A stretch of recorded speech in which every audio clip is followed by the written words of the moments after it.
ഗോഡ്സെയെ പ്രകീർത്തിച്ച professor Shaija ആണ്ടവൻ ഇന്ന് കോഴിക്കോട് NIT-യിൽ ഡീനായി ചുമതലയേൽക്കുകയാണ്. നേരത്തെ തന്നെ വിദ്യാർത്ഥി സംഘടനകൾ ശക്തമായി പ്രതിഷേധിക്കും എന്ന കാര്യം അറിയിച്ചിരുന്നു.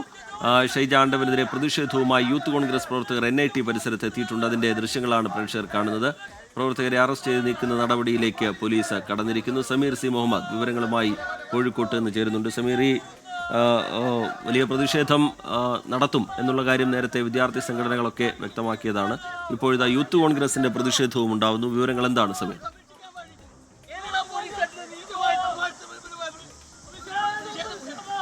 രാജ്യത്ത് വലിയ രീതിയിലുള്ള പ്രതിഷേധമാണ് യൂത്ത് കോൺഗ്രസിന്റെ ഭാഗത്ത് നിന്ന് ഉണ്ടാവുന്നത്. പ്രവർത്തകരെ ഇപ്പോൾ അറസ്റ്റ് ചെയ്ത് നീക്കുകയാണ്.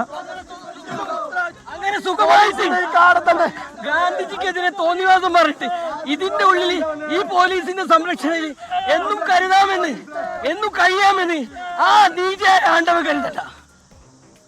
ഇപ്പോൾ 3 പ്രവർത്തകരെയാണ് പോലീസ് ഇവിടെ നിന്ന് അറസ്റ്റ് ചെയ്ത് കൊണ്ടുപോകുന്നത്. ഒപ്പം തന്നെ മറ്റ് പ്രവർത്തകർ ഇവിടെ പ്രതിഷേധവുമായി കൊണ്ട് മുന്നോട്ട് പോകുന്നുമുണ്ട്. ഷൈജ ആണ്ടവൻ എന്ന പ്രൊഫസർ അവർ നടത്തിയിട്ടുള്ള വിവാദപരമായിട്ടുള്ള പരാമർശമാണ് ഇത്തരമൊരു സംഭവങ്ങളുടെ പശ്ചാത്തലം. ഗോഡ്സെയെ പ്രകീർത്തിച്ചുകൊണ്ടാണ് അവരൊരു ഫേസ്ബുക്കിൽ പോസ്റ്റ് ഇട്ടത്. രാഷ്ട്രപിതാവ് മഹാത്മാഗാന്ധിയെ കൊന്ന ഗോഡ്സെയെ പ്രകീർത്തിച്ചുകൊണ്ട് അവർ പോസ്റ്റ് ഇടുകയും ആ പോസ്റ്റ് വിവാദമാവുകയും ചെയ്തു. അതിനെതിരെ അവർക്കെതിരെ പരാതികളും ഉണ്ടായിരുന്നു. ആ പരാതിയുമായി ബന്ധപ്പെട്ട നടപടികൾ പുരോഗമിക്കുന്നതിനിടെയാണ് അവർക്ക് പ്രൊമോഷൻ ലഭിക്കുന്നത്. അവരുടെ ഒരു ഡീൻ ആയിക്കൊണ്ടാണ് അവർക്ക് സ്ഥാനക്കയറ്റം ലഭിച്ചത്. അതുമായി ബന്ധപ്പെട്ടാണ് വലിയ പ്രതിഷേധമുണ്ടാകുന്നത്. അവരെ ഡീനായി ഇന്ന് ചുമതലയേൽക്കാൻ അനുവദിക്കില്ല എന്ന നിലപാടുമായാണ് വിദ്യാർത്ഥി സംഘടനകളും അതുപോലെ തന്നെ യുവജന സംഘടനകളും പ്രതിഷേധവുമായി എത്തിയത്. NIT-യുടെ 2 കവാടങ്ങളും പ്രവേശന കവാടങ്ങളും തടഞ്ഞുകൊണ്ടാണ് യൂത്ത് കോൺഗ്രസിന്റെ ഭാഗത്തു നിന്നുള്ള പ്രതിഷേധമുണ്ടായത്. അവിടേക്ക് എത്തിയ യൂത്ത് കോൺഗ്രസ് പ്രവർത്തകരെയാണ് കുന്നമംഗലം പോലീസിന്റെ നേതൃത്വത്തിൽ അറസ്റ്റ് ചെയ്ത് നീക്കുന്നത്. ഒപ്പം തന്നെ ഇപ്പോൾ യൂത്ത് കോൺഗ്രസിന്റെ പ്രവർത്തകരെ ഇവിടുന്ന് അറസ്റ്റ് ചെയ്ത് നീക്കിയതിന്റെ പശ്ചാത്തലത്തിൽ ഈ കവാടങ്ങൾ തുറക്കാനുള്ള പോലീസിന്റെ ഭാഗത്തുനിന്നുള്ള ശ്രമങ്ങളും ഉണ്ടാകുന്നുണ്ട്. ഒപ്പം ഇനി വൈകാതെ തന്നെ SFIയും ഇവിടേക്ക് പ്രതിഷേധവുമായി എത്തുന്നുണ്ട്. അതുപോലെ ഫ്രറ്റേണിറ്റി മൂവ്മെന്റ് ഉൾപ്പെടെയുള്ള മറ്റ് സംഘടനകളും പ്രതിഷേധവുമായി എത്തുന്നുണ്ട്. നമുക്കിപ്പോൾ കാണാം NIT-യുടെ 2 കവാടങ്ങളും അടച്ചിട്ടിരുന്ന ഒരു സാഹചര്യമാണ്. ഇതിപ്പോൾ പോലീസ് ഉദ്യോഗസ്ഥരെത്തിക്കൊണ്ട് അത് തുറക്കാനുള്ള ശ്രമങ്ങളാണ്. അധ്യാപകരെയും അതുപോലെ തന്നെ വിദ്യാർത്ഥികളെയും കടത്തിവിടാനുള്ള ശ്രമങ്ങളും ഇപ്പോൾ ആരംഭിച്ചിട്ടുണ്ട്.